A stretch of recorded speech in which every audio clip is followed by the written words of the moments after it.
안녕하세요, 찰리브라입니다. 여러분들이 가지고 계신 코인 중에 몇몇 개는 올라가고 몇몇 개는 떨어져서 아마 기쁘신 분들, 속상하신 분들 되게 많으시겠지만 방송을 이제 처음부터 끝까지 보시다 보면 흐름이 대충 어떻게 흘러가겠구나, 내 코인은 언제쯤에 올라가겠구나, 나는 어떤 코인을 사야 되겠구나를 흐름을 포착을 하실 수 있을 거예요. 그래서 그런 식의 방향성으로 이 방송은 이제 준비를 했고, 뭐 제가 보는 시장을 그대로 그냥 영상에 녹여낸 거기 때문에 뭐 하나도 뭐 빼고 추가하고 뭐 이런 거 없어요. 그냥 제가 바라보는 거를 그냥 정직하게 그냥 담았을 뿐이에요. 자, 그래서 코인텔레그래프 뉴스부터 이제 보여드리면, 뭐 엑센추어에서 디지털 달러 뭐 파운데이션 올해 미국 CBDC를 뭐 파일럿 테스트 한다 뭐 이런 얘기가 있어요. 그래서 향후에 12개월 동안 디지털 달러를 뭐 테스트를 한다 이런 얘기가 있는데, 제가 여기 나와 있는 얘기 다 빼고 엑센추어는 캐나다, 싱가포르, 프랑스, 스웨덴을 포함한 다른 국가에서 여러 CBDC 프로젝트를 수행했으며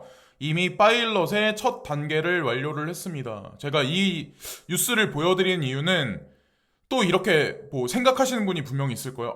그러면은 또 다른 이제 디지털 통화 세계에서도 달러가 또다시 첫 번째 자리에 올라간다라고 보시는 분이 있으시겠지만, 향후 먼 미래를 보면 기축 통화는 사라질 거라고 이제 저는 생각합니다. 그리고 더 중요한 건 달러의 종말이, 실제로 이제 명목화폐라고 하죠. 달러의 종말이 머지 않았다라고 보시면 돼요. 제가 보는 달러의 마지막이 언제냐면 2030년이에요. 제가 작년에 그리고 2018년에 만든 영상에 보면 2030년을 달러의 마지막 종착으로 보고 있거든요. 그러니까 당연히 지금서부터 미 연준은 디지털 달러에 관해서 준비할 수밖에 없는 거고, 기축통화국이기 때문에 가장 나중에 이런 얘기를 할 수밖에 없는 거고, 가장 나중에 나올 수밖에 없는 거고. 왜냐면 IMF 통화바스켓에서 차지하는 비중이 전 세계에서 가장 높기 때문에. 예. 현재는 이제 그렇지만 어쨌건 향후에 기축통화는 사라진다는 거죠. 그렇다고 그 자리에 위에나가 들어가는 것도 아니고, 아마 전 세계 공용 화폐는 원 커런시로 전 될 거라고 생각을 합니다. 그리고 S&P 500에서 비트코인 및 이더로 데뷔한 암호화폐 지수 출시, 여기 나와 있는데 어저께도 이걸 보여드렸는데, 너무나도 중요한 거기 때문에 이제 제가 이거를 보여드리는 거예요. 인덱스가 나왔다는 얘기는 간접 투자 상품이 나올 거란 얘기를 말을 하는 거고, 일단은 비트코인과 이더리움이 나왔죠. 비트코인과 이더리움이 나왔지만 중요한 건, 자, 오늘 새벽에 나온 뉴스예요. 2021년 후반에 암호화폐 지수를 출시할 계획을 발표했다. 근데 최대 550개의 디지털 자산을 대상으로 하는 것으로 알려졌습니다. 디지털 통화가 아니라 디지털 자산이라는 이 단어를 가만히 보세요. 에셋이라는 표현이거든요. 거기다가 550개 디지털 자산이라는 얘기가 있죠. 이 얘기는 뭐냐면, 어떤 분들은 뭐 비트코인만 살아남고 나머지 뭐 커런시, 그러니까 나머지 우리가 투자하고 있는 알트코인은 다 죽는다라고 보시는 분도 계시겠지만, 제가 예전부터 아마 강조해서 번복하지 않고 이제 강조해서 말씀드렸지만, 알트코인들도 살아남아요. 물론 사라지는 코인도 많겠지만 어쨌건 이것도 다 인덱스 지수가 등장을 한다. 주식시장하고 똑같이 앞으로 재편돼서 앞으로 100년간의 이 자산시장이 아마 운용될 확률이 높다라고 이제 전 생각을 합니다. 업비트를 보면은 코인 동향을 이렇게 클릭을 하시면 뭐가 나와 있냐면, UBCI 인덱스, UBAI BTC 쿼터, 모멘텀 탑5, UBMI BTC 쿼터, 이게 그래서 시장 인덱스가 있고 테마 인덱스가 있고 전략 인덱스가 있어요. 로우볼 탑5 이더리움 그룹, 그러면 뭐 이더리움 뭐 밑 산하에 있는 몇몇 개 코인들, 그리고 분사나 거래소 플랫폼에 관련된 코인들, 이렇게 해서 테마별로 이 섹터를 나눠가지고 인덱스를 추종하게 이 숫자를 이렇게 카테고리를 나눠놨거든요. 업비트에서. 이거는 그냥 장난으로 한 게 아니라는 거죠. 제가 이제 예전에도 말씀드렸지만, 작년에도 말씀드렸지만, 주식시장에다가 간접투자 상품을 만들고, 뭐 국민은행이라든가 신한이라든가 거기하고 같이 연동해서 간접투자 상품을 만들어내기 위해서 지금 이거를 히스토리를 계속 만들어 놓는다고 보시면 돼요.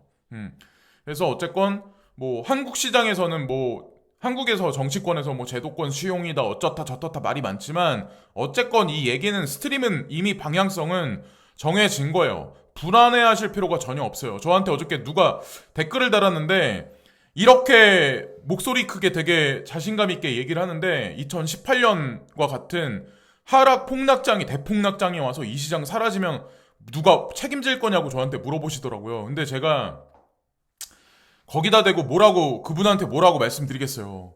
그러니까 믿음이 있으면 저는 이제 이런 거를 뭐 추종하고 투자를 할 때는 제가 금은을 전량 다 팔고 비트코인 뭐 이더리움 샀을 때 예전에 이제 뭐 몇십만 원 안 될 때 비트코인이 그때 시장이 되게 불안하잖아요. 뉴스도 없어. 이런 근거도 없어. 정책도 없어. 세금 나온다는 얘기도 없어. 근데 왜 저는 그랬을까요?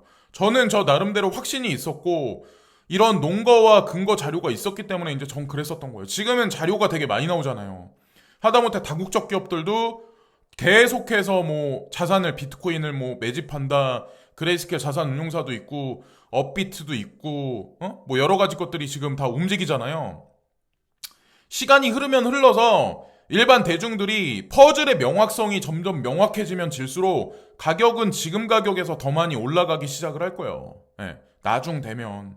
그러니까 대부분의 사람들이 확신을 가질 정도까지 올라가면 지금 비트코인 가격에 사람들이 확신을 하듯이 저희 이제 그렇게 생각을 해요. 그래서 여기 보시면 인덱스 지수가 딱 이렇게 버젓이 있어요. 예, 코인 동향에 보시면 업비트 창에 보시면 자 이건 나중에 한번 보세요. 주식시장하고 어떤 식으로 연동되나 보시면 되고 말도 많아요. 제도권 수용이 뭐 되네 안 되네 뭐 자산으로 인정하네 안 되네 한국 정부에서 되게 긴가민가 하죠. 자 가상자산에 관해서 근데 또 세금은 가져간다라고 하니까 대부분의 사람들은 아마 이거에 관해서 반감이 되게 많을 거예요. 근데 궁극적으로 한국 정부나 미국 정부나 전 세계 정부가 수용할 수밖에 없고 이미 그림자 금융 세력이 이 자산 시장을 만든 거는 결국엔 세금이에요, 세금. 예. 예. 이거를 그냥 죽이지 못한다는 거죠, 결국에는. 그래서 불안하다고 생각하시는 분은 한 100만 원, 200만 원만 그냥 재미삼아서 하시고 확신 있으신 분은 많은 돈을 투자를 하셔도 분명히 나쁘지 않게 결과가 나올 거라고 저는 생각합니다. 예.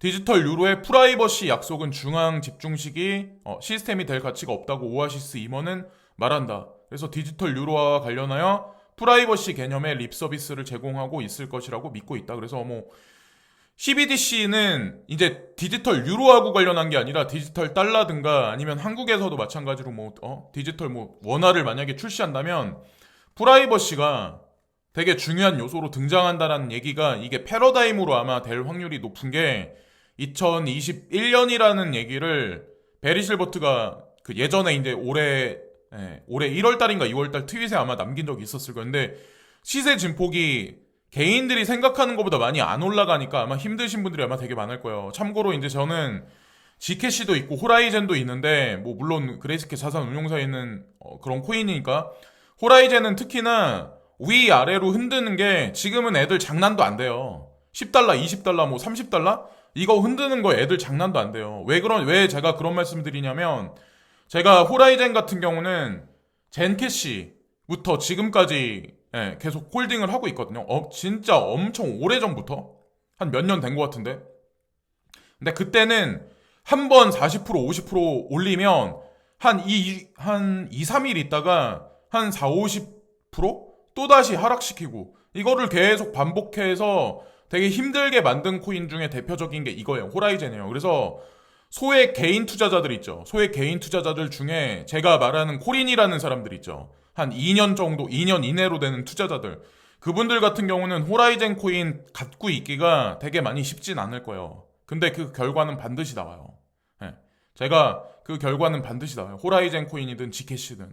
저 이제 그렇게 생각을 해요. 저도 이제 말을 번복을 안 해요. 가격이 조금이라도 떨어지면, 그러니까 한 130달러에서 120달러, 110달러대로 떨어지면 보통 일반 개인들은 여기서 이제 뭐라 그럴까 좀 핑계거리를 찾는다, 손절거리를 찾는다, 부정적인 얘기들을 되게 많이 해요. 올라가면 막 환호를 하고. 근데 그렇게 난이도가 그렇게 간단한 코인이 아니에요. 호라이젠 코인이나 XRP도 마찬가지로. ECB가 여전히 디지털 유로의 가능성에 대한 연구를 진행하고 있다. 최종 결정은 2021년 여름에 내릴 것으로 예상이 됩니다. 자, 과연 프라이버시 기술이 베리 실버트가 예언했듯이 과연 어떻게 될까요? 2025년에 과연 GCash의 가격이 그가 말한 것 같이 6만 달러 위로 올라갈까요? 호라이젠 가격은 과연 얼마까지 올라갈까요? 중간에 90%는 제가 개인적으로 보기에는 아마 다 떨어져 나가요. 올해 안에 한 몇 개월 안에도 아마 제가 보기에는 다 떨어져 나갈 확률이 높다라고 생각합니다. 부자 아무나 되는 건 아니에요. 보는 눈도 있어야 되고 뚝심도 있어야 되는 거고 실행력도 있어야 되는 거고 빗비넥스에서 도지코인을 여기 보면 달러랑 USDT로 페어해서 이거 상품을 출시했다. 그 마진에 리스트업 시켰다. 어저께는 이토로 얘기가 나왔고 오늘은 빗비넥스의 마진 거래소에서 이걸 추가를 시켰다. 계속해서 도지코인이 확장되고 거래소에 입성을 하고 있어요. 과연 이 코인이 장난으로 만들어진 코인이고 진짜로 사라질까요? 전 아니라고 생각하거든요. 그 결과는 반드시 나오고 집회가 돼서 아마 보여줄 확률이 높다라고 생각하고 전 미국 재무부가 자 보면 재무부에서 뭐 일하셨던 분이 있나 본데 이분이 리플 이사회에 합류했다. 그러니까 이상한 거는 미국 정부하고 관련한 어떤 고위급 그 전직 인사들이 리플사에 계속해서 들어가고 있어요. 또 리플사에서 근무했던 사람들이 미국 정부로 들어가고 있고 과거 뉴스를 되새겨서 여러분들이 보시면 아마 리플 코인에 관해서 아실 수 있을 거예요. 그리고 제가 저한테 또 물어봐 댓글에 코인 가격이 떨어지면 일단 물어봐. 코인의 제왕이라는 말에 관해서 아직까지도 변함 없냐. 저를 잘 모르셔서 그런데 저는 3년 전에 했던 생각하고 3년 전에 했던 말하고 지금 3년이 흘러온 지금 시점하고 똑같은 사람이에요. 네. 코인에 관한 방향성에 관해서도 똑같은 사람이에요. 오히려 XRP 같은 경우는 소송에 걸렸다고 했을 때 저는 더 사서 모았다고 제가 말씀드렸죠. 제가 이게 평단가가 제가 보니까 310원인가? 310원인가 280원인가 그래요.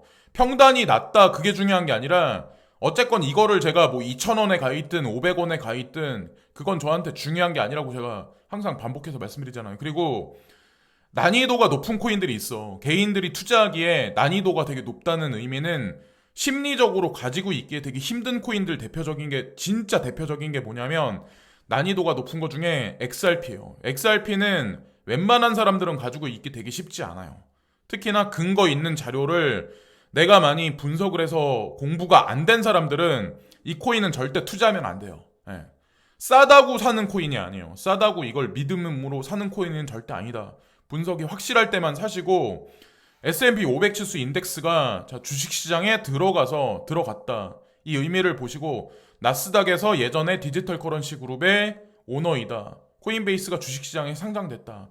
이미 대세 흐름은 다 끝났다는 거죠. 그리고 차트적인 관점에서 이제 말씀드리려고 하는데 도지코인이 막 이렇게 분기를 하고 비트코인이 떨어지면서 알트코인 시총 중위하고 하위에 있는 게 아마 되게 많이 무너졌을 거예요. 그래서 나는 어떤 특정 코인만 가지고 있으니까 그 코인만 바라보면 이 시장이 전체가 뭉개질 것 같아. 되게 걱정스러워.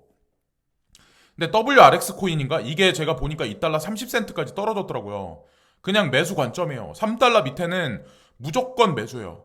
매수해서 30달러를 바라보건 몇 년 후에 300달러를 바라보건 그런 관점으로 그냥 접근하시면 되고 CTC도 제가 보기에는 가격적으로 나쁘지 않게 보고 있는 그런 코인이고 향후 거래소 상장에 관해서 얘기가 지금 나오는 게 없지만 제가 개인적으로 보기에는 아마 어느 시점이 되면 거래소 상장 얘기가 몇몇 개 대형 거래소가 나오지 않을까 저는 이제 생각을 합니다. 이건 어디까지나 이제 개인적인 피셜이에요.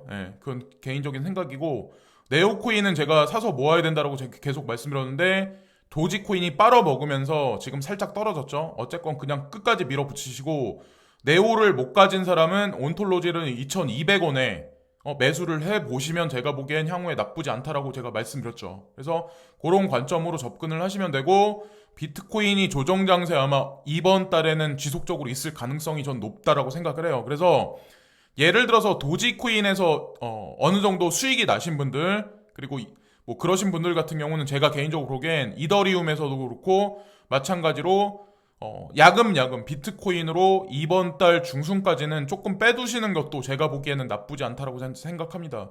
비트코인을 매수 관점으로 이제 전 보고 있거든요. 저도 마찬가지로 비트코인을 야금야금 매수를 지금 현재 하고 있는 상황이고 이런 와중에 이더리움이 먼저 쌌고 이더리움 클래식이 어느 정도 쏴줬어요. 지금 현재의 상황이 차트적인 관점에서 그래서 얼마만큼 조정에 들어갈지는 모르겠지만 어쨌건 나쁘지 않은 방향성이 나와 있는 건 사실이고 크나큰 호재 뉴스가 나오지 않은 상황에서 지금 이 두 코인이 되게 많이 올라갔잖아요. 이 얘기는 아직까지도 추세적으로 죽지 않았단 얘기예요. 대중들이 오피셜한 뉴스를 내가 받아봐서 확신을 가질 때는 그때는 조정 단계에 들어간다고 보시면 돼요. 근데 지금은 아무 소리 소문 없이 그냥 세력들이 올려놨기 때문에 여기서 이제 호재를 조정을 살짝 주고 호재를 터트리면서 아마 2분기 안에 한 번 더 아마 엄청나게 아마 상승을 아마 일으킬 확률이 높고 제가 좀 이따 이제 왜 그런지에 관해서 이제 말씀을 드릴게요. 그거는.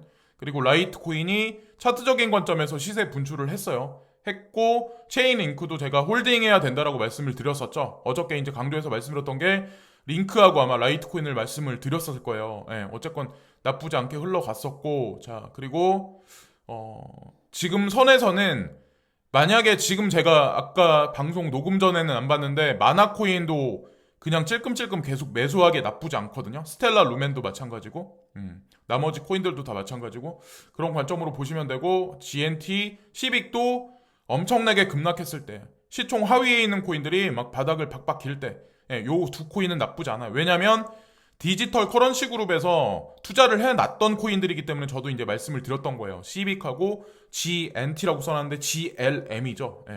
어쨌든 그런 관점으로 보시면 돼요. 그리고 장년층 분들이 제 채널 구독자님들은 되게 많아요. 근데 비트코인을 좀 많이 가지고 계시는 게 낫고 그 다음에 라지캡 그리고 미들캡, 로우캡 요런 식으로 역삼각형 형태 요런 식으로 포트를 짜시면 전 될 거라고 생각합니다. 한 번 더 이제 반복해서 말씀을 드리고 특히나 나이가 많으신 분들 막 50대 이상 막 60대 이상 되신 분들은 짜잘한 알트코인도 재밌어 좋아 다 좋은데 비트코인, 이더리움, 비트코인 캐시, 라이트코인, 체인링크 그리고 추가로 XRP, XLM 뭐 요런 거 있죠. 스텔라 루멘 요런 거 그거까지만도 아마 포트폴리오를 짜셔도 제가 보기엔 아마 향후에 나쁘지 않을 거예요. 근데 지금 가격이 워낙 많이 올라가 있는 코인들이 먼저 선빵을 치고 워낙 올라가 있기 때문에 조정 장세에 들어가긴 하겠죠. 근데 어쨌건 비트코인은 제가 보기에 그냥 야금야금 매수해서 나쁘지 않게 보이고 어쨌건 요 코인들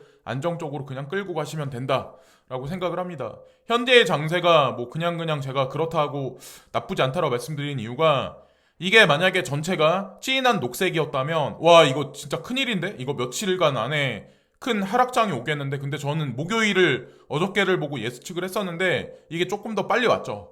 이게 하락이 조금 더 빨리 왔죠. 근데 이렇게 이더리움과 도지만 지금 상승한다는 의미는 제가 개인적으로 보기에는 그냥 이게 패턴 변화가 아마 다시 한번 있을 거면서 그린 컬러로 요 이제 안 올라갔던 코인들한테 다시 한번 기회를 주지 않을까 생각합니다. 그리고 좋아요 눌러주시고 구독도 눌러주시고 알림종 설정도 부탁드립니다. 해주시면 저야 뭐 감사하죠. 그리고 참고로 광고 시청은 그냥 시간 되시는 분들만 한 편씩만 해주세요. 안 해주셔도 되고 제가 뭐 반복해서 말씀드리는데 그냥 안 봐주셔도 되고 왜 이더리움하고 이더리움 클래식의 관계에 관해서 좀 오늘은 뭐 예전에 반복해서 이제 말씀드리려고 하는데 이더리움 가격이 올라가면 채굴자들이 채굴을 경쟁해서 하면 이더리움 해시레이트가 이렇게 엄청나게 가파르게 올라가요. 현재 이더리움 해시레이트가 이 형상화돼서 엄청나게 90도 각도로 올라가 있어요. 현재 이더리움 이거는 ETH 이더리움 클래식은 요 근래 들어서 해시레이트가 조금 많이 수직으로 상승을 했어요. 자, 요거를 한번 보시고 요거를 한번 비교를 한번 해보세요. 자, 그러면 이더리움 클래식 같은 경우는 한 요 정도에 있다고 보시면 돼요. 요 정도. 지금 현재 요 정도에 있다고 보시면 돼요. 제가 이거를 왜 비교해서 말씀드리냐면 자, 이더리움 클래식 자, 해시레이트 왜 그걸 말씀드리냐면 제가 이거 잘못 적었구나. 2021년 연말에 비트메인에서 이더리움 신형 채굴기를 출시한다는 뉴스를 제가 2주일 전인가 1주일 전에 본 적이 있어요. 이 의미는 뭐냐면 그리고 가장 강력한 채굴기가 아마 비트메인에서 뽑아내는 채굴기일 가능성이 되게 높아요. 근데 2021년 연말에 신제품을 출시한다. 이더리움 채굴기를. 근데 우리가 알고 있는 사실은 이더리움 같은 경우는 포우에서 포스로 넘어간다라고 알고 있죠. 그러니까 채굴에서 스테이킹 쪽으로 넘어간다라고 알고 있죠. 근데 채굴기를 왜 2021년 연말에 비트메인에서 출시를 하냐? 이게 사실 핵심 키포인트예요. 왜 그럴까요? 왜 지금 출시를 해도 되는데 왜 2021년 연말에 출시를 할까요? 그리고 향후에 이게 만약에 포우에서 포스로 넘어가기 시작을 하면 이더리움 진영 컨센시스에서 그런 식으로 만들어내면 채굴자들이 채굴에서 먹을 수 있는 게 점점 수익률이 떨어질 확률이 높아요. 그러니까 스테이킹이 많아지면 이더리움 가격이 올라가지만 이 포스 쪽으로 전체적인 어떤 그 흐름을 돌려놓으면 채굴에서 먹을 수 있는 게 없으면 과연 이더리움 채굴자들은 어떻게 갈까요? 2021년 연말에 비트메인에서 채굴기를 출시를 하면 이 채굴기로 뭘 채굴할 수 있을까요? 2022년에는 그 뜻하는 바가 뭐냐면 이더리움 채굴기는 이더리움 클래식을 채굴할 수가 있어요. 그리고 G캐시를 채굴할 수가 있어요. 그리고 몇몇 개 다른 코인들도 있어요. 여기 제가 말씀 안 드린 다른 코인들도 있어요. 채굴하고 관련돼 있는 코인들. 그러면 당연히 어떻게 될까요? 요 해시레이트가 올라갈 수밖에 없어요. 해시레이트가 올라간다는 얘기는 사람들이 많이 경쟁한다는 얘기야. 경쟁을 많이 한다는 얘기는 해시레이트가 올라가면 가격도 같이 동행해서 같이 올라가요. 그 의미는 올해는 제가 모르겠어요. 이더리움 가격이 더 많이 가파르게 올라갈 가능성이 있지만 2021년에는 아마 이더리움 클래식과 G캐시 요런 친구들 있죠. 아마도 올해도 상승이 있겠지만 내년에 아마 엄청나게 상승할 확률이 전 높다라고 생각해요. 저도 그냥 홀딩하고 있어요. 그냥 여기 나와 있는 코인들. 그래서 어쨌건 그런 관점으로 미리 제가 말씀드리는 거예요. 미리. 그래서 미리 말씀드리는 거니까 이건 한번 분석을 한번 따로 한번 해보세요. 그리고 제가 방송에서 이런 얘기를 하고 몇 개 얘기를 하면 제 프레임을 그대로 가져다가 쓰는 유튜버들이 있어요. 근데 제가 구독자가 뭐 35만 명이 넘기 때문에 사람들이 모르는 게 아니란 말이에요. 근데 그거를 그냥 버젓이 가져다 쓰고 자기가 분석한 것 마냥 막 이러다 보면 결국에 본인들이 구독자 늘리고 시청률, 조회수 늘리는데 장기적으로는 별 도움이 안 될 가능성이 높아요. 그러니까 그냥 언발에 오줌 누기 식으로 때우다가 그냥 사라질 확률이 높거든요. 그러니까 그냥 창조적으로 내 생각을 담아서 창조적으로 그냥 유튜버를 하시는 게 어떨까. 저희 이제 개인적으로 생각합니다. 저를 위해서 그런 게 아니라 본인들을 위해서 저희 이제 그냥 조언을 드릴 뿐이에요. 제가 뭐 그리고 타일러 윙클보스라고 재미있니 거래소의 주인장이죠. CEO인데 도지코인이 여기도 입성을 했어요. 뉴 토큰 서포티드라고 여기 써있죠. 자, 여기 시박은 모습이 있죠. 그러니까 장난이다 말씀하시는 분들 있죠. 그러니까 우리가 전 세계에서 좀 표준이 되고 거래소 중에도 표준이 되고 이런 거래소가 두 개를 우리가 많이 봐요. 우리는 국내에서 업비트랑 빗썸을 많이 보지만 코인베이스랑 제미니 거래소를 거의 기준으로 많이 봐야 되거든요. 특히나 제미니 거래소는 코인베이스보다 뭐 자금력이나 어떤 뭐 전체적인 규모 면에서 좀 딸리긴 하지만 사실은 제미니 거래소도 그렇게 만만치 않은 거래소거든요. 여러 가지 면에서 뭐 보안성이나 여러 가지 면에서 한국으로 따지면 코빗 같은 거래소 라고 봐야 되나? 하여튼 제미니 거래소하고 비교하면 좀 뭐하긴 하지만 어쨌건 그런 위치에 있는 거래소가 아닐까라고 생각을 하는데 도지코인을 입성을 시켰다. 이거는 이미 제도권 메이저로 등극을 했다는 얘기고 로빈후드라고 또 있거든요. 주식 거래하고 또 관련된 어저께는 이토로 말씀드렸는데 로빈후드 CEO가 마찬가지로 크립토 자산에 관해서 크립토 그 거래소에 관한 모델을 주식 시장에 세틀먼트 시킨다. 빠르게 뭐 이런 얘기가 지금 있네요. 그러니까 이토로 로빈후드 계속해서 주식 시장하고 계속 크로스오버 시키는 작업을 계속 하고 있는 거죠. 그러니까 지금은 사람들이 긴가민가한데 이게 나중에 실제로 오피셜하게 뉴스가 나오면 그땐 아마 늦을 확률이 높다라고 저는 생각합니다. 참고로 국민은행 그 주식 어플이 있거든요. 근데 여기 보시면 암호화폐 시세라고 있어요. 국내 주식 잔고 뭐 해외 주식 선물 옵션, 해외 선물 옵션 이렇게 있는데 쭉 보시면 암호화폐 시세라고 있는데 이거를 딱 클릭을 하면 어떤 장면이 나오냐면 여기 업비트라고 써있죠. 그리고 암호화폐 시세가 여기 딱 나오죠. 이 얘기가 지금은 뭐 거래가 여기 연결이 됐는지 모르겠는데 이 얘기는 나중에 상호 같이 연동해서 운용될 확률이 높다라고 보시면 돼요. 저희 이제 그렇게 해석을 했습니다. 그리고 FED 미국 연방준비은행에서 자 비트코인에 관해서 자 여기 보면 크립토 커런시와 에셋이다. 여기 나왔죠. 가상 자산은 그러니까 이건 크립토 커런시 암호화폐는 에셋이다. 자산이다. 라는 표현으로 일축했어요. 크립토 커런시가 아니라 통화가 아니라 자산이라는 표현을 썼죠. 자, 자산이다. 이게 의미심장한 거예요. FED에서 이런 얘기를 했다는 자체가. 그리고 체인링크가 좀 어느 정도 올라갔어요. 자, 지그재그 패턴으로 쭉쭉 올라갈 확률이 높다. 지금서부터 2배까지 가는데 시간이 어느 정도 걸릴진 모르겠지만, 자, 요거를 데칼코마니에서 그대로, 답습해서 그대로 반복해서 갈 확률이 높다라고 저는 생각합니다. 특히나 5월 장세에서는, 5월 장세에선.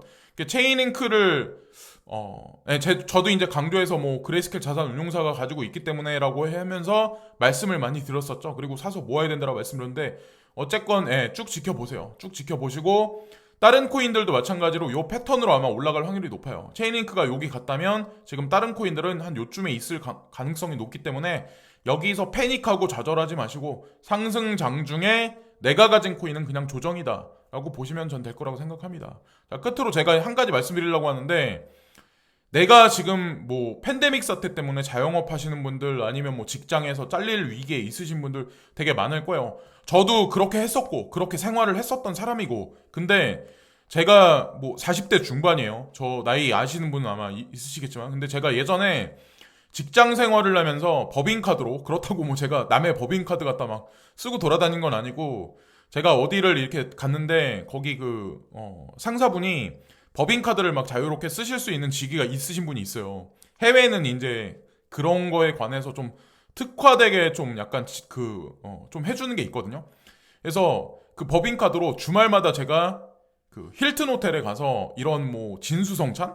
뭐 음악이 있고 막 뭐 스카이 라운지 같은 데 가서 식사를 뭐 주기적으로 갈 데가 없으니까 특히나 가서 막 먹고 즐기고 막 이런 적이 있어요. 근데 예전에도 제가 방송에서 이걸 반복해서 말씀드린 적이 있는데, 이런 재미가 일주일, 2주일, 한 3주일, 길어야 한 3주일? 3주일 가요. 근데 제가 이거를 한 달이 지나고 한 2달 정도 지나니까, 한 달 정도 딱 지나니까 이게 그냥 분식집 김밥 천국 가는 거하고 똑같은 느낌을 제가 받았거든요.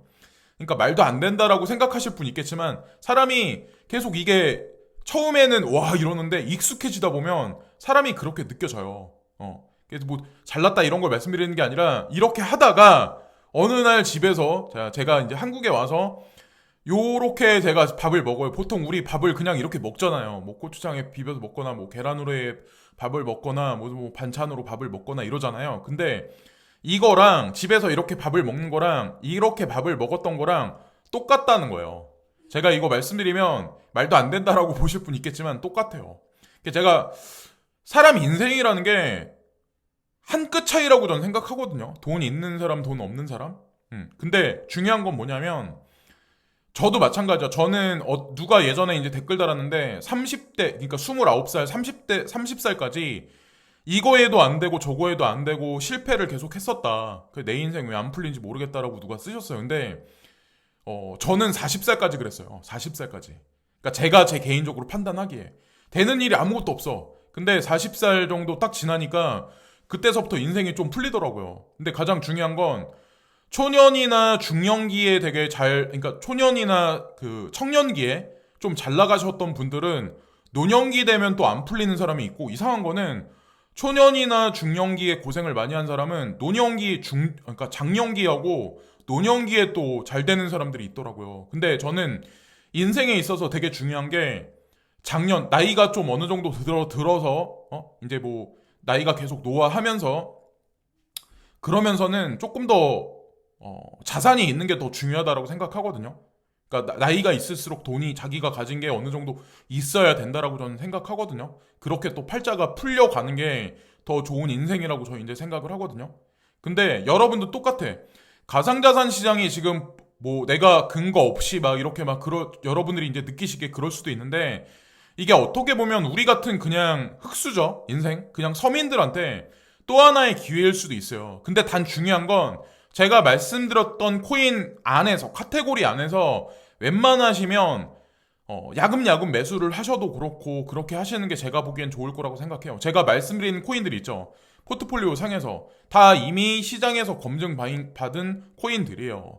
뭐 내가 매수해서 떨어지던 어떻게 하건, 우리가 당장 뭐 하루를 보고 일주일을 보고 한 달을 보고 2달을 보고 하는 건 아니잖아요. 코인은 특히나 그렇게 해서 내가 운용을 하거나 투자를 하면 그냥 100점 100패 할 확률이 되게 높아요. 특히나 뭐 과도한 채무를 져가지고 빚을 얻어가지고 과도한 레버리지를 일으키겠다 하는 거는 그냥 개인의 욕심이라고 저는 생각을 하거든요. 어쨌건 인생을 좀 크게 폭넓게 봤을 때는 그렇다. 우리 뭐 기회가 있다라고 생각을 합니다. 그래서 어쨌건 이렇게 생각을 해요. 차도 마찬가지야. 누가 뭐 AMG 63을 샀어. 아니면 뭐 페라리를 샀어. 뭐 포르쉐를 샀어. 자, 그 재미가 한 달을 넘어갈까요? 두 달을 넘어갈까요? 그런 거 하나도 부러워할 필요 없어요. 똑같아. 내가 가지고 있는 티코 이런 저 차 없어요. 저 택시 타고 다녀요. 택시. 어디 갈 때. 택시를 타거나 아니면 그냥 진짜 먼 데는 그냥 대중교통 타고 다녀요. 진짜 먼 데로 어떻게 택시를 타고 가겠어요. 요금이 엄청 많이 나올 텐데. 근데 어쨌든 인생이라는 게 저는 그냥 그렇다고 생각을 해요. 저 개인적인 그냥 생각을 말했습니다. 뭐. 그래서 오늘도 뭐 어떤 분은 어떤 코인 가지고 있어서 안 올라가니까 힘드신 분 있으시겠지만 나쁘지 않은 코인 가지고 계신 거는 분명히 그 찬스가 와요. 도지하고 이더리움 클래식이 이런 식으로 상승을 했듯이. 그리고 중요한 건 급작스럽게 올라가면 조정에 반드시 들어간다. 비트코인이 빠져 있을 때 야금야금 옮겨 두시는 것도 제가 보기엔 나쁘지 않다라고 생각을 합니다. 지금까지 찰리 브라운이었고 오늘도 구독과 좋아요 부탁드리면서 방송 마치겠습니다. 감사합니다.